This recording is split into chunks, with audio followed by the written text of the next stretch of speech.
ध्यान दिया जाए। के सिंह, आलोक प्रकाशन, वर्ग 10, फिजिक्स, अध्याय 3, विद्युत, अंग्रेजी में इलेक्ट्रिसिटी कहते हैं।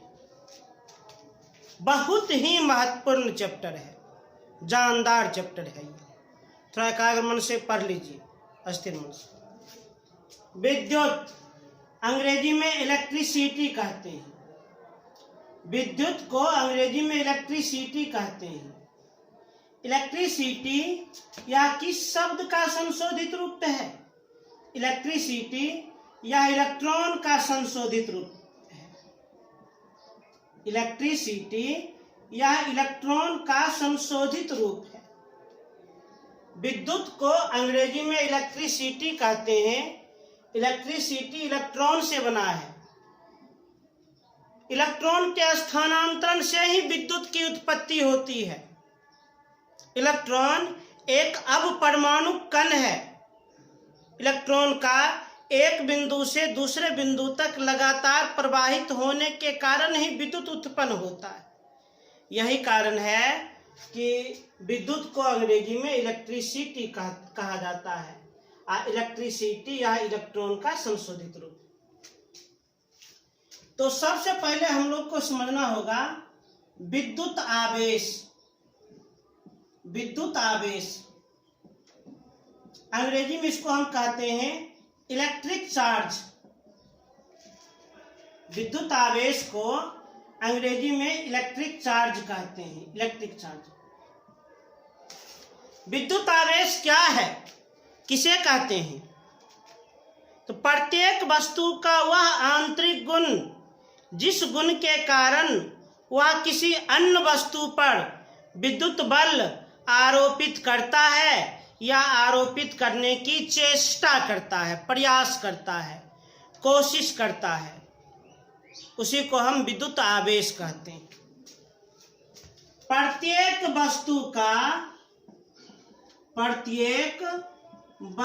का वह आंतरिक गुण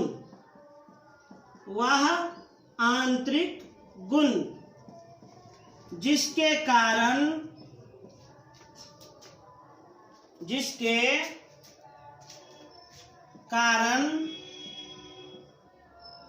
वह किसी अन्य वस्तु पर विद्युत बल आरोपित करता है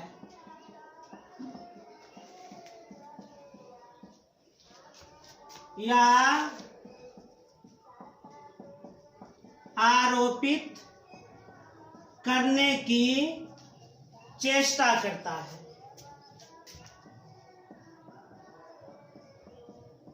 प्रयास करता है। उस आंतरिक गुण को ही विद्युत आवेश कहते हैं। तो विद्युत आवेश का हम परिभाषा दिए, प्रत्येक वस्तु का वह आंतरिक गुण जिसके कारण वह किसी अन्य वस्तु पर विद्युत बल आरोपित करता है या आरोपित करने की चेष्टा करता है, उस आंतरिक गुण को ही हम क्या कहते हैं? विद्युत आवेश। इसे एक एग्जाम्पल से समझिए। एक प्लास्टिक का कंघी ले लीजिए। प्लास्टिक का कंघी। अब प्लास्टिक के कंघी को कागज के छोटे छोटे टुकड़े के पास ले जाइए। प्लास्टिक का कंघी लेकर उसे कागज के छोटे छोटे टुकड़े के पास ले जाइए, तो वह टुकड़ा कंघी की ओर आकर्षित नहीं होगा, कंघी में नहीं सटेगा। परंतु जब प्लास्टिक के कंघी को अपने बालों से आप रगड़ लीजिएगा, प्लास्टिक के कंघी को अपनी बालों से रगड़ लीजिएगा और उसके बाद उस कंघी को कागज के टुकड़े के पास ले जाइएगा, तो कागज का टुकड़ा उस कंघी में सट जाएगा, आकर्षित हो जाएगा। ऐसा क्यों हुआ? तो सुनिए ऐसा क्यों हुआ। जब प्लास्टिक के कंघी को डायरेक्टली कागज के टुकड़े के पास ले गए, तो उस समय कंघी आवेशहीन था। अर्थात कंघी पर कोई भी आवेश नहीं था। परंतु जब उसी प्लास्टिक के कंघी को हम अपनी बालों से रगड़ लिए तो क्या हुआ, कंघी आवेशित हो गया और आवेशित कंघी को कागज के टुकड़े के पास ले गए तो आवेशित कंघी कागज के टुकड़ा पर विद्युत बल आरोपित किया।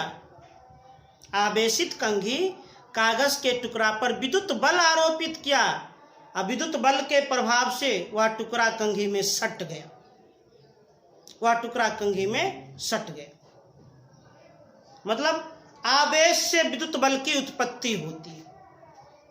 अच्छा, कंघी में आवेश कैसे आया? जब हम अपनी बालों से रगड़े तब, जब बालों से रगड़े न तो वास्तव में इलेक्ट्रॉन के कण का स्थानांतरण हो गया, अर्थात इलेक्ट्रॉन के कण बालों से निकलकर कंघी में प्रवेश कर गए, जिससे कंघी आवेशित हो गया और आवेशित कंघी कागज के टुकड़ा पर विद्युत बल आरोपित किया और विद्युत बल के प्रभाव से वह टुकड़ा कंघी में सट गया, आकर्षित हो गया। तो विद्युत आवेश किसे कहते हैं? इलेक्ट्रिक चार्ज क्या है? प्रत्येक वस्तु का वह आंतरिक गुण जिसके कारण वह किसी अन्य वस्तु पर विद्युत बल आरोपित करता है या आरोपित करने की चेष्टा करता है, उसी आंतरिक गुण को हम क्या कहते हैं? विद्युत आवेश कहते हैं। जैसे अभी हम एग्जाम्पल से समझे थे कि आवेशित कंघी कागज के टुकड़ा पर विद्युत बल आरोपित किया था। क्या उस कंघी को हम किसी लकड़ी के पास ले जाएंगे तो आवेशित होगा? नहीं होगा, नहीं होगा।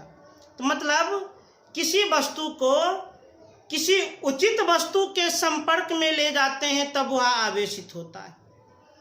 किसी वस्तु को किसी उचित वस्तु के संपर्क में ले जाते हैं तब वह आवेशित हो जाता है, और जो वस्तु आवेशित हो जाता है वह अन्य वस्तु पर विद्युत बल आरोपित करता है, और विद्युत बल के प्रभाव से वह वस्तु या तो सट जाता है या तो दूर भाग जाता है। तो पहला टॉपिक हम क्लियर किए हैं। विद्युत आवेश क्या है? तो प्रत्येक वस्तु का वह आंतरिक गुण जिसके कारण वह किसी अन्य वस्तु पर विद्युत बल आरोपित करता है या आरोपित करने का प्रयास करता है, उसी आंतरिक गुण को हम विद्युत आवेश कहते हैं।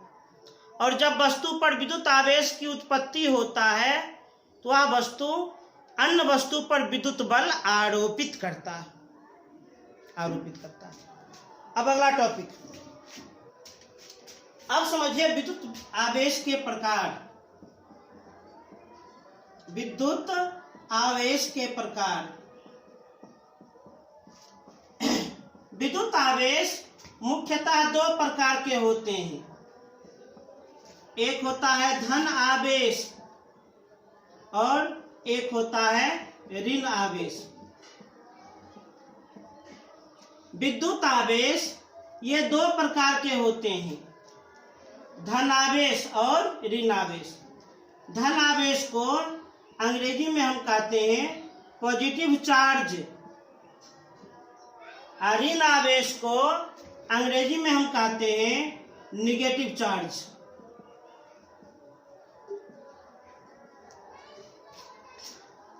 विद्युत आवेश दो प्रकार के, धन आवेश और ऋण आवेश। धन आवेश को हम अंग्रेजी में पॉजिटिव चार्ज, ऋण आवेश को अंग्रेजी में निगेटिव चार्ज कहते हैं। अच्छा, जान लीजिए धन आवेश कब होता है? जब किसी वस्तु में इलेक्ट्रॉन की संख्या प्रोटॉन की संख्या से कम जाए तो वह वस्तु धन आवेशित होता है, और जब किसी वस्तु में इलेक्ट्रॉन की संख्या प्रोटॉन की संख्या से बढ़ जाए तो वह वस्तु ऋण आवेशित हो जाता है। आवेश के प्रकार भी समझा दिए। अब है आवेश के संरक्षण के नियम। आवेश के संरक्षण के नियम।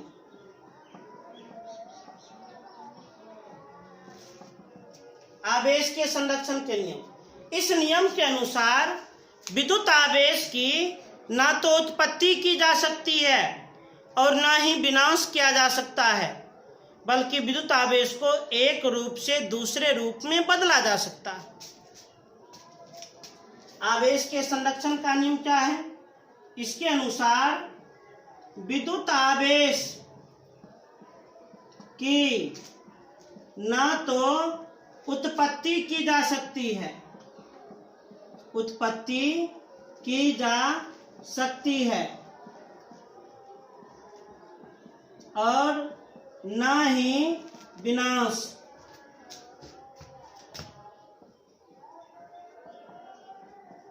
बल्कि विद्युत आवेश को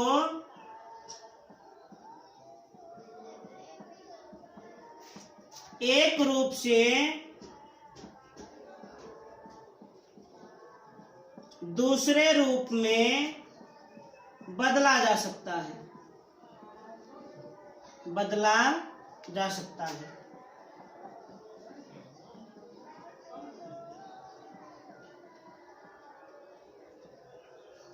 आवेश के संरक्षण का नियम क्या बताएं? विद्युत आवेश की ना तो उत्पत्ति की जा सकती है और ना ही विनाश किया जा सकता है, बल्कि विद्युत आवेश को एक रूप से दूसरे रूप में बदला जा सकता है। उसको हम बदलते हैं, चेंज करते हैं। अब है अगला, विद्युत आवेश के गुण। विद्युत आवेश के गुण।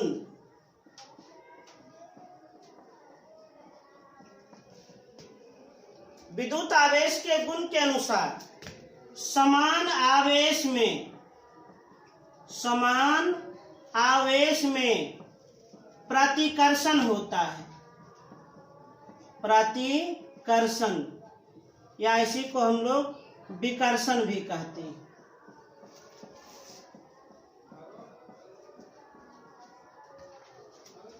असमान आवेश में आकर्षण होता है, असमान आवेश में आकर्षण होता है।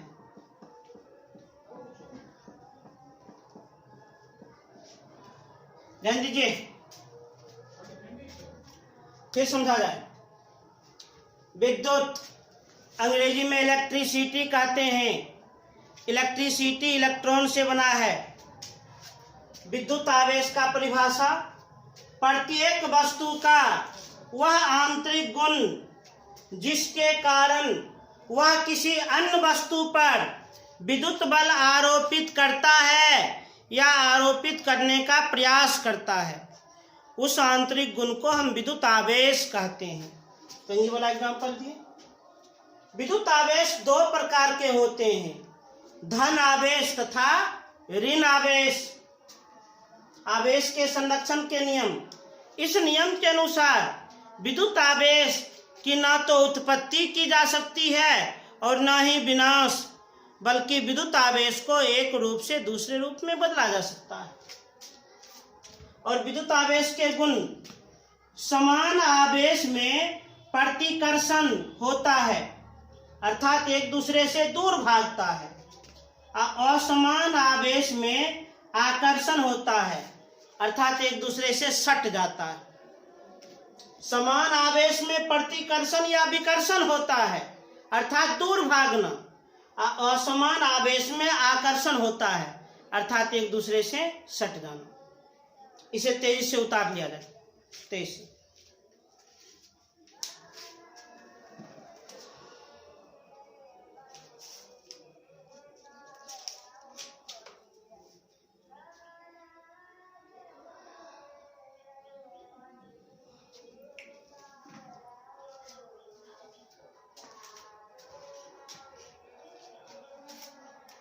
लाइव के बाद भी इस वीडियो को ऐसे हम छोड़ देते हैं, पब्लिक ही, प्राइवेट नहीं करते हैं, इसलिए बाद में भी आप लोग देख सकते हैं।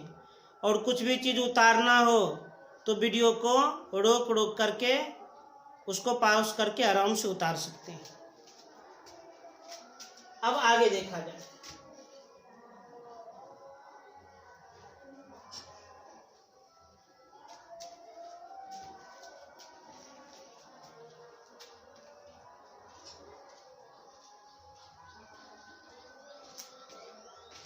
अब अगला टॉपिक है कूलम्ब का नियम। कूलम्ब का नियम। कूलम्ब का नियम क्या है? इस नियम के अनुसार दो आवेशित वस्तुओं के बीच आकर्षण या विकर्षण बल आवेशों के गुणनफल का सीधा समानुपाती होता है और बीच की दूरी के वर्ग का व्युत्क्रमानुपाती होता है। कूलम्ब का नियम। कूलम्ब का नियम दो आवेशित वस्तुओं के बीच आकर्षण तथा विकर्षण बल का मान दिखाता है। कूलम्ब का नियम क्या है? इस नियम के अनुसार दो आवेशित वस्तुओं के बीच क्रियाशील आकर्षण या प्रतिकर्षण बल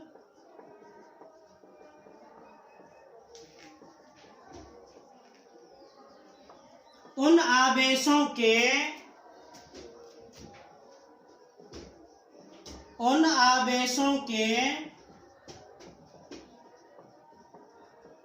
गुणनफल के सीधा समानुपाती तथा बीच की दूरी के वर्ग का व्युत्क्रमानुपाती होता है। व्युत्क्रमानुपाती होता है।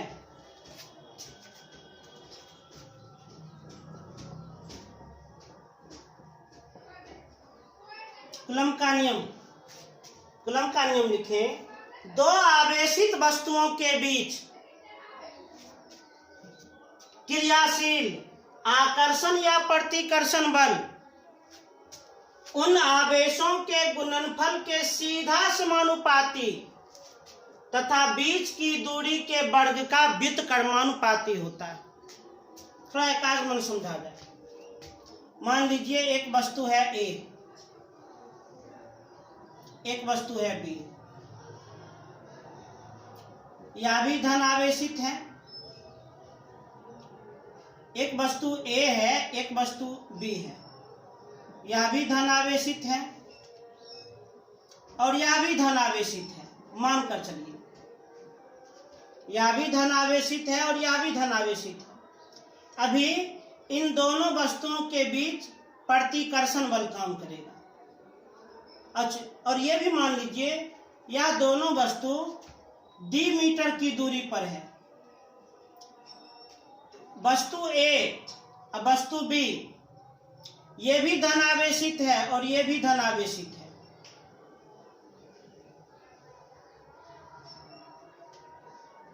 यह भी धन आवेशित है और यह भी धन आवेशित है। हम लोग आवेश का गुण जाने हैं। समान आवेश में प्रतिकर्षण होता है। अभी इन दोनों आवेशित वस्तुओं के बीच कौन बल काम करेगा? अभी काम करेगा प्रतिकर्षण बल। कौन बल काम करेगा? प्रतिकर्षण बल। पहला चित्र। दूसरा चित्र समझिए। मान लीजिए एक वस्तु है ए, एक वस्तु है बी।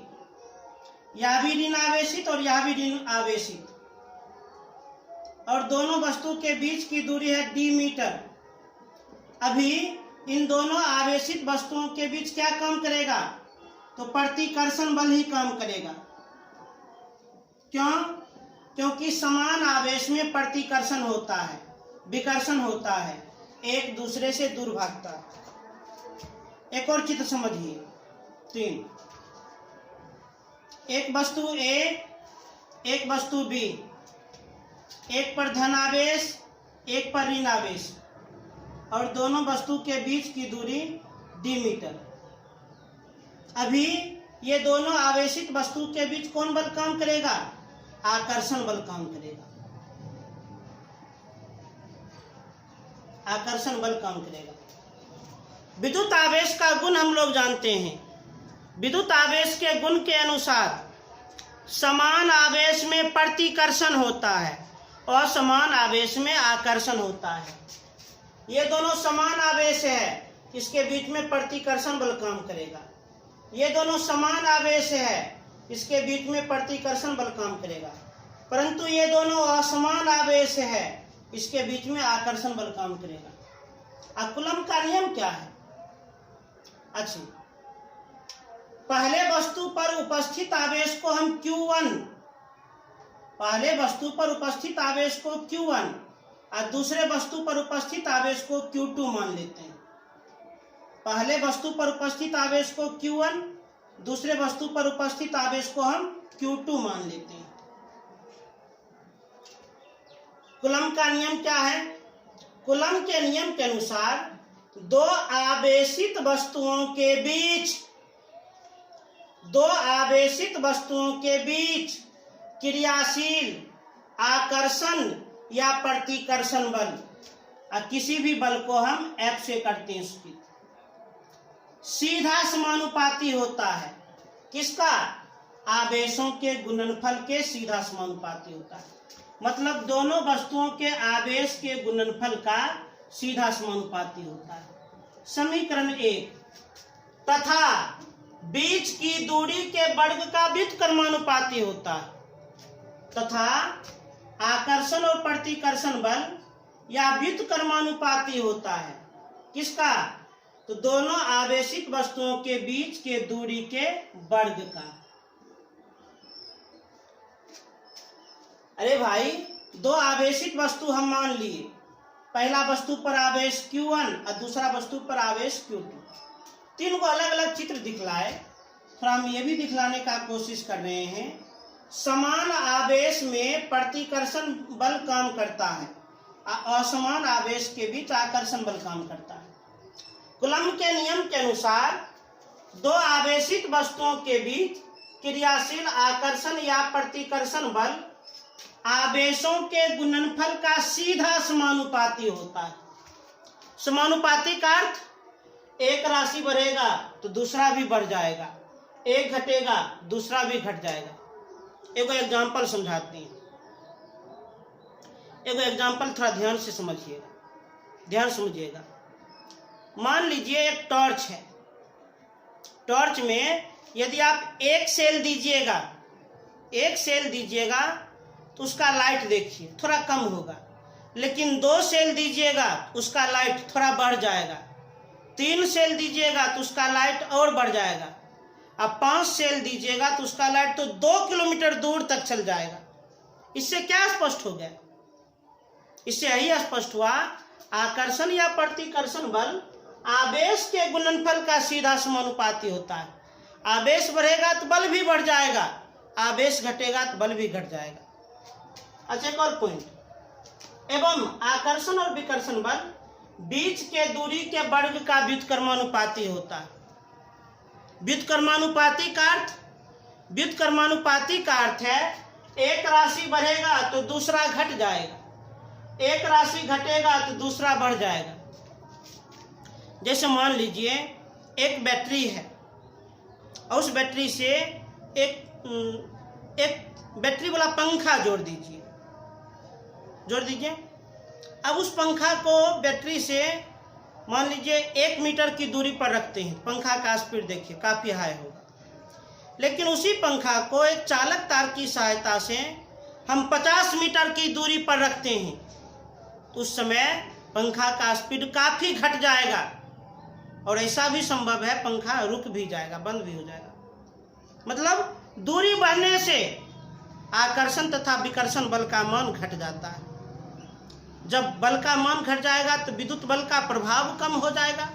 विद्युत बल का प्रभाव कम हो जाएगा तो फिर इलेक्ट्रॉन का स्थानांतरण नहीं हो पाएगा। अरे हम क्या एग्जाम्पल दिए, एक बैटरी ले लीजिए, चालक तार की सहायता से पंखा को जोड़ दीजिए। यदि पंखा बैटरी से कम दूरी पर है, पंखा फुल स्पीड से चलेगा, लेकिन उसी पंखा को आप अधिक दूरी पर रखिए तो पंखा का स्पीड घट जाएगा और हो सकता है वह पंखा बंद भी हो जाए। मतलब दूरी कम था तो बल का मान ज्यादा था, दूरी अधिक हो गया तो बल का मान कम गया। तो कूलम्ब के नियम के अनुसार दो आवेशित वस्तुओं के बीच क्रियाशील आकर्षण या प्रतिकर्षण बल आवेशों के गुणनफल का सीधा समानुपाती एवं यह बल बीच के दूरी के बल का व्युत्क्रमानुपाती होता है। दो पॉइंट आया, दो समीकरण आया। तो समीकरण 1 और 2 से अब दोनों समीकरण को एक साथ प्रस्तुत कर दिया जाए। आकर्षण या प्रतिकर्षण बल सीधा समानुपाती होता है आवेश के गुणनफल का एवं व्युत्क्रमानुपाती होता है दूरी के वर्ग का। तो समानुपाती वाले को अंश में लिखते हैं, व्युत्क्रमानुपाती वाले को हर में लिखते हैं। अब आगे बढ़िए।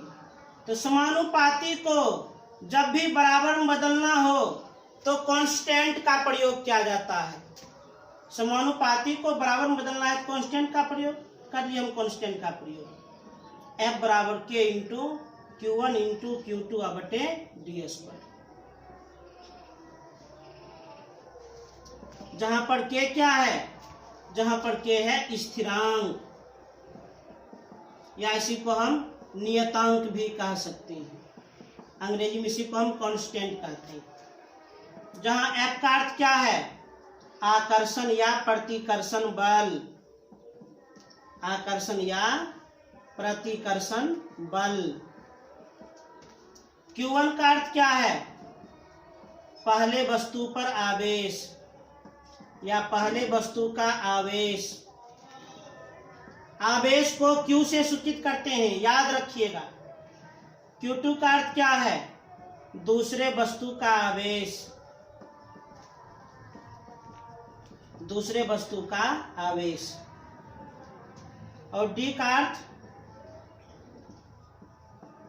आवेशित वस्तु के बीच की दूरी, आवेशित वस्तु के बीच की दूरी। तो कूलम्ब के नियम से हम क्या जाने, तो कूलम्ब के नियम से हम यही जाने कि यदि दो वस्तु आवेशित हो तो आवेशित वस्तु के बीच आकर्षण या प्रतिकर्षण बल का मान कितना होगा।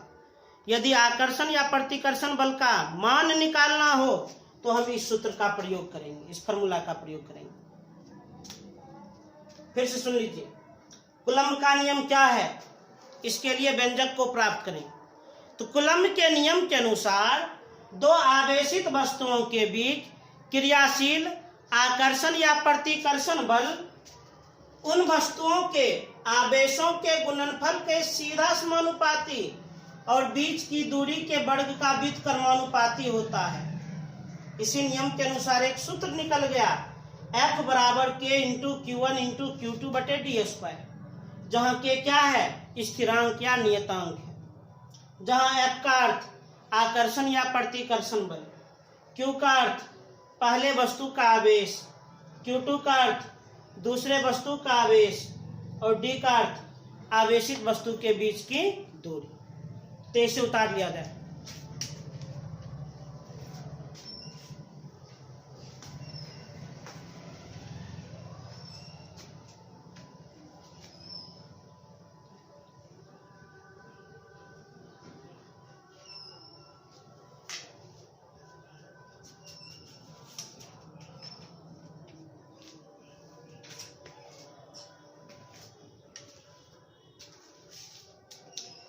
तो आज फर्स्ट क्लास था, आज थोड़ा सा टॉपिक हम स्टार्ट किए हैं। उम्मीद करते हैं कि आप लोग को समझ में आ गया होगा। आज जो भी कुछ हम बताए हैं उसको आप लोग एकाग्र मन से समझ करके खूब बढ़िया से उतार करके याद कर लेना, खूब बढ़िया से। तब हम आगे बताते चलेंगे, कुछ न्यूमेरिकल भी बनाते चलेंगे। जो भी कुछ हम बताए हैं उसको खूब बढ़िया से याद कर लीजिएगा, खूब बढ़िया से और उतार लीजिएगा। बाद में भी आप, जिसमें लाइव होता है, लाइव के बाद भी आप देख सकते हैं, ये भी ध्यान रखिएगा। थैंक यू, धन्यवाद।